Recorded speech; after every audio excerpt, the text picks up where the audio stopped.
When I was a child, I lived in an old Victorian house, and I would always hear laughing while I was trying to sleep. I was an only child with a single mother, and when I was about 6 years old, I would wake up hearing laughter in the hallway in the middle of the night. After mentioning this to my mom, she swore it was probably just the TV being left on late. One night, I woke hearing the laughter in my room. I went to sit up but felt like there was someone holding my shoulders down. Invisible hands gripping into my shoulders while I heard laughing. I screamed my little heart out. My mom ran into my room, flicking on the bedside lamp, convincing me it was just a dream. Until I said, "But my shoulders hurt." She lifted up my t-shirt and there was 2 adult-sized handprints on my shoulders.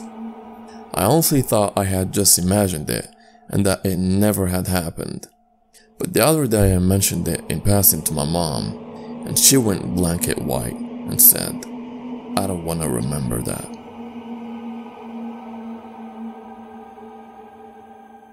When I was a teenager, we were living with my grandparents at the time. In my aunt's room was a 2-foot-tall Victorian-style doll that was converted into a lamp. The lamp would only turn on by holding the doll's cold plastic hand and by raising and lowering the arm. The doll stood on a nightstand next to my aunt's bed, facing the door, greeting everyone who entered the room with a creepy, dead-eyed smile. I was alone in the house one day and wanted a blanket from my aunt's closet. Luckily for this scaredy cat, there were 2 important factors that worked in my favor. 1, it was mid-afternoon and wouldn't need the lamp's light. And 2, the closet was located immediately next to the door's entrance. So without lifting my gaze, I stared at the floor. I entered the room and turned 180 degrees. Now my back was facing towards the door. I quickly swung open the closet door and reached down for a blanket, when suddenly something about the room was different. It was brighter, and the light was on, and the peach fuzz hairs on the back of my neck went up. I froze for what felt like an eternity, then felt my survival instinct kick in and wanted to run screaming in horror. But before all that, I still had to look. And oh man, I wish I hadn't. As I turned to exit the room, I lifted my stupid head only to confirm that the doll's hand was raised and that it was pointed towards me, directly at me. That traumatizing vision burned in my brain since I was 13.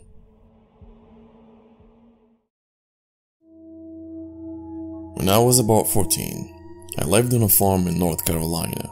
This wasn't a regular farm that you would expect with field full of beans and stuff. It was actually a pine tree harvestery. Pine needles are a big landscaping commodity, and so we lived basically in the woods and would bale the pine straw every year. The point is, our house was in the middle of 500 acres of perfectly lined longleaf pines. My living room had a huge picture window. I won't go into the architecture of the house, but it was a weird custom job built by some dentist in the 1930s.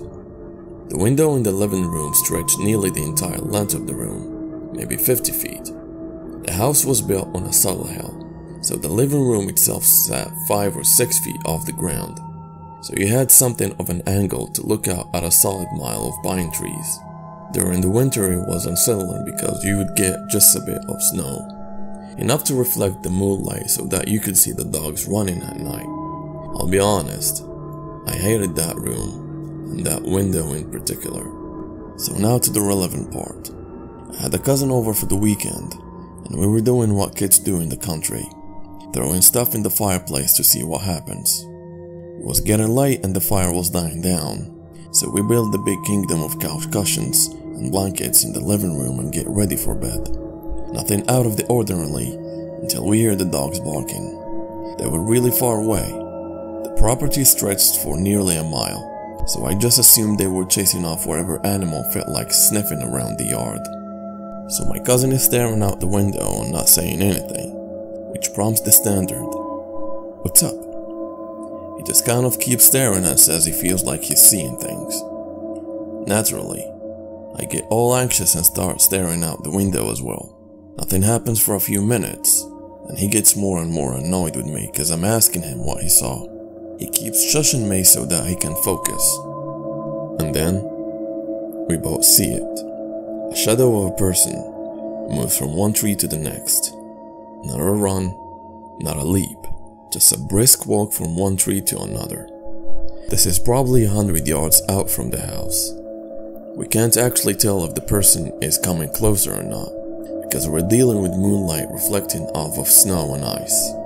I guess the crazy part is that we didn't so much freak out, because at this point, there's still that chance that we didn't see what we saw, you know? So we just kept staring.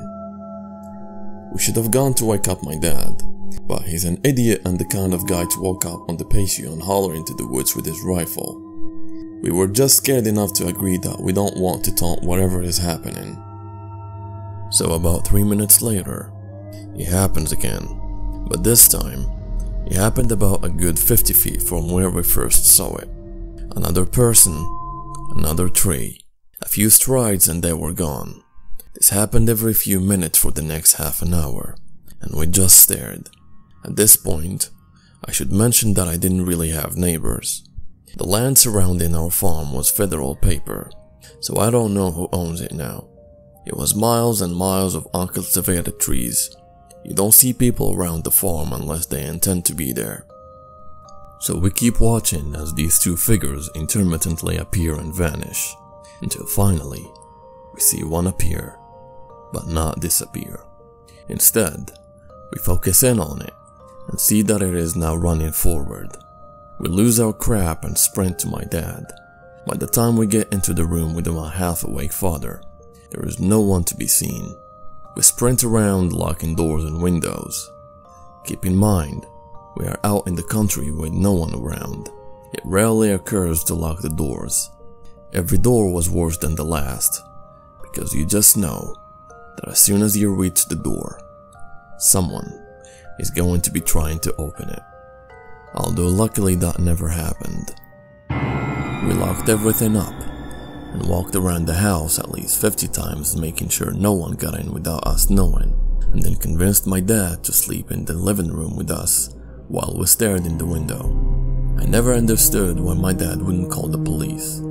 I always had this "we take care of our own" mentality, and it simply wasn't an option to call 911. The next day, we went out to look, and absolutely, there were footprints everywhere in the snow. We saw them between the trees, and then we finally saw where someone had been standing, right in front of the window. But as I said, I wouldn't have seen them because while I'm 7 feet up in the living room, they would have been right beneath me.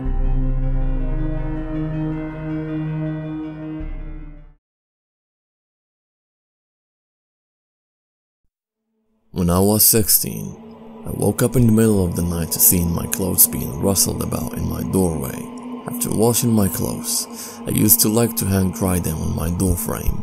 I noticed some really grey, veiny looking legs, and then I see these really long pointed sticks moving through my clothes. It took me a second, but my sleepy eyes adjusted to see one of the most grotesque demon looking things I have ever seen. He was extremely skinny and had a distended stomach. His skin was grey and veiny, and those long sticks were his fingers. His chin was long, his eyes had no lids on them and were unusually big. His tiny mouth was in a pucker and moved like he was eating an imaginary lollipop. His hunchback looked as though it tore out of the strange hospital gown he was wearing. He just stared at me and I tried to scream my grandmother awake, who was sharing a room with me for the weekend. He wouldn't stop staring, and I stared back and tried to shake my grandmother awake. I started noticing other things about him, like how large and coned his head was, and how hairless and shriveled he looked as he stood still, being surprised that I could see him. My grandmother woke up and looked towards the door, and he was gone. In the weeks leading to this encounter, I had been experiencing strange things in my house, like my bedroom door slamming and locking on its own. One night, I woke up to what felt like several hands touching my feet and legs with horrible nightmares. After the experience with this strange grey man, I told my parents and they had my room exorcised.